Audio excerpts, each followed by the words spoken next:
Good evening, everyone. Tonight I'm going to share with you the topic I chose for my fictitious journal article, and that is the effect of socioeconomic status on student achievement and how poverty affects academic performance.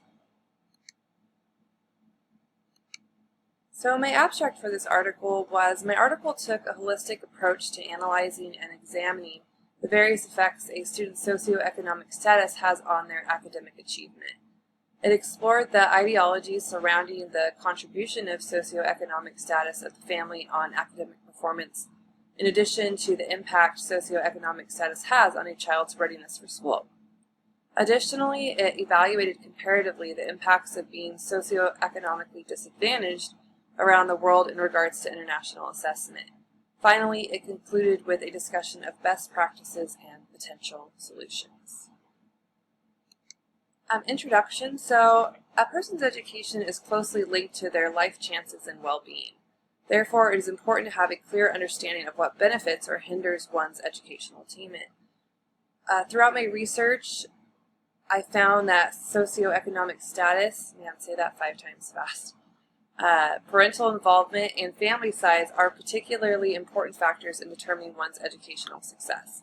Additionally, studies have repeatedly found that socioeconomic status, or SES, which it will henceforth be referred to, affects student outcomes. Students from disadvantaged families commonly trail their more privileged peers and rarely, if ever, catch up. They are less likely to have support at home and less frequently exposed to enriching activities outside of school, and are more likely to drop out and never attend college. Education policy, funding decisions, and classroom instruction must adapt to needy children who arrive at school each day if we're ever going to see these statistics change. So some background. The SES of a child is most commonly determined by combining a parent's educational level, occupational status, and income level. Disadvantaged students face a host of challenges in terms of academic success. These challenges fall into kind of 2 broad categories: the availability of resources and higher stress levels. It is believed that low SES negatively affects academic achievement because low SES prevents access to vital resources and creates additional stress at home. As one might suspect, wealthier parents have the resources to provide more and better learning opportunities for their children. Additionally, children from poorer homes are subject to chronic stress, which research from the last 10 years has shown to be more destructive to learning than was previously guessed. A recent study shows that the majority of public school children in the United States are living in poverty. The report conducted by the Southern Education Foundation drew its conclusions from how many public school children qualify for free or reduced price school meals.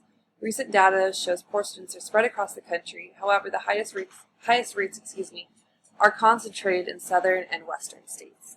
In 21 states, at least half the public school children were eligible for free and reduced lunch programs, ranging from Mississippi, where more than 70% of students were from low-income families, to Illinois, where 1 of every 2 students was classified low income.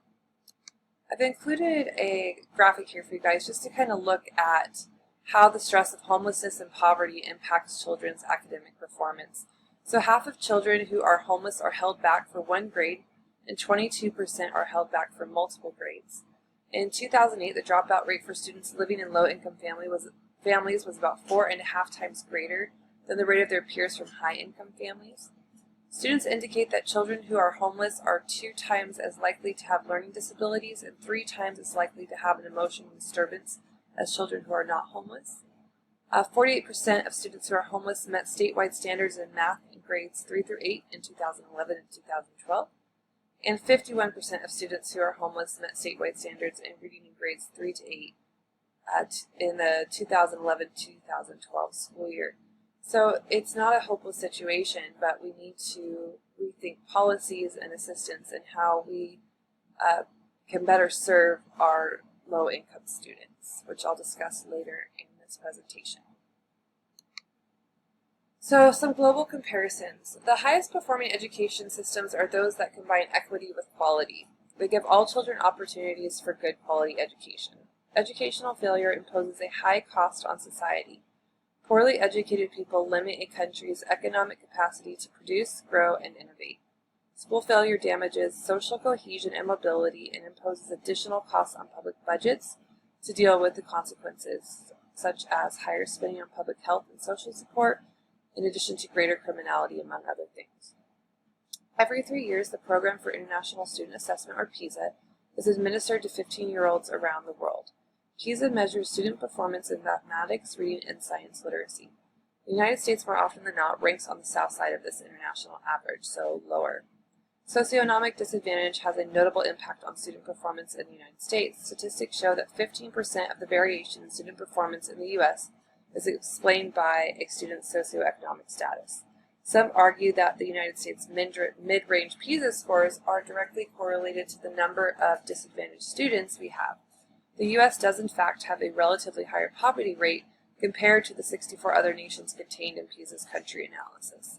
But the interesting thing is there wasn't as tight a connection between low performance and poverty as we might expect.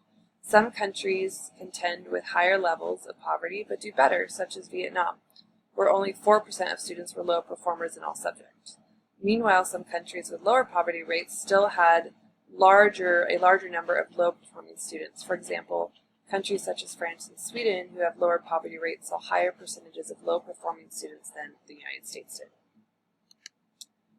So what are some best practices and proposed solutions? So before proposing potential solutions, I feel it's important to note that simply because a student comes from a low SES family does not mean they are doomed to fail academically.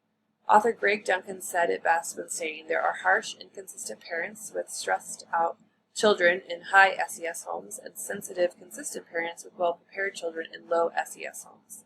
The findings discussed throughout this article are simply current trends found within the American education system, and currently a child from a poor family is more likely to be under chronic stress and perform lower academically than a child from a more wealthy family. In a general sense, there are several available interventions that would help low SES kids fulfill their educational potential. First, a broad array of social services targeting home and family life, as well as school interventions, would be necessary. Available resources and the way they are spent influence students' learning opportunities, so to ensure equity and quality, we need to find strategies that guarantee access to quality early childhood education and care, especially for disadvantaged families. Maybe using funding strategies such as weighted funding formulas that take into consideration that instructional costs of disadvantaged students might be higher, and lastly, creating some type of resource accountability system to ensure that the most disadvantaged students in schools are being supported. In addition to the bullet points I have on here, things such as research shows that students that come from low SES families are often not held to the same high standards in classrooms. Sometimes teachers take the challenges that they're facing in their lives and maybe lower those expectations, but that can do more harm than good. Children thrive when they feel supported, so by fostering a supportive classroom, a calm classroom, that can really help low SES children perform better as well. So in conclusion, the research on the impact of SES on children's learning is sobering, to say the least. One hopes that as more and more studies show the correlations between poverty and its negative impacts on the mind, the brain, academic achievement, and one's overall quality of life will act as a catalyst to spur policymakers to pursue actions. I do, however, encourage my fellow educators not to despair. I'd like to end with this verse because it kind of correlated to me with this idea. "Consider it pure joy, my brothers and sisters, whenever you face trials of many kinds, because you know that the testing of your faith produces perseverance. Let perseverance finish its work so that you may be mature and complete, not lacking anything." I truly believe when given the appropriate tools and necessary support, all children can learn, whatever their backgrounds and whatever challenges they face. Thank you so much, everyone. It's been a real pleasure working with you all this semester. I wish you the best of luck in the future, and have a wonderful evening. Blessings.